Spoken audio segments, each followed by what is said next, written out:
Hello, I'm Bernard Hickey from interest.co.nz and welcome to a special economic weather report brought to you in association with the BNZ. Today I want to have a look at this free trade agreement that's being talked about with the United States. Over the weekend we had more bad news there, with 28 senators getting together to write to say that New Zealand's dairy exports to the United States should be excluded from the deal. Now this follows similar comments by the National Milk Producers Federation. This is the lobby group for dairy farmers in the United States, who say that Fonterra is operating a bit like a monopoly, and therefore it's supported by the government, and therefore trade is being distorted. Let's ignore, of course, the massive subsidies that dairy farmers in America get from the government, but it just goes to show what might happen if we really go down this route of negotiating a free trade deal with America. Remember, this is instead of a proper World Trade Organization improvement in trade barriers. So let's just have a look at what else could be affected apart from dairy. Just imagine it was excluded.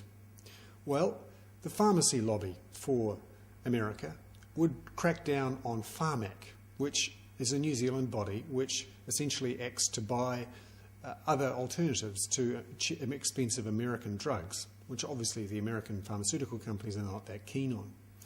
Also, copyright abuse. The whole idea of having a free internet and being able to download whatever you can find online could obviously come under attack, and we've already seen that with Section 92A, and also moves afoot with ACTA to control access to the internet through pressure from the big studios in the United States, who are enormously powerful.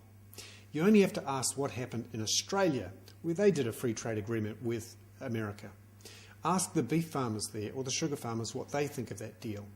They were systematically excluded from the deal, and in many cases their exports haven't actually risen much.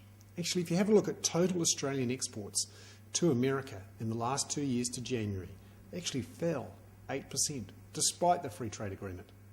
So I think it's worth asking the question, is there any point in New Zealand doing a free trade agreement if it means dairy is excluded from the deal? And also, we have the American pharmaceutical and studio lobbyists jumping all over us.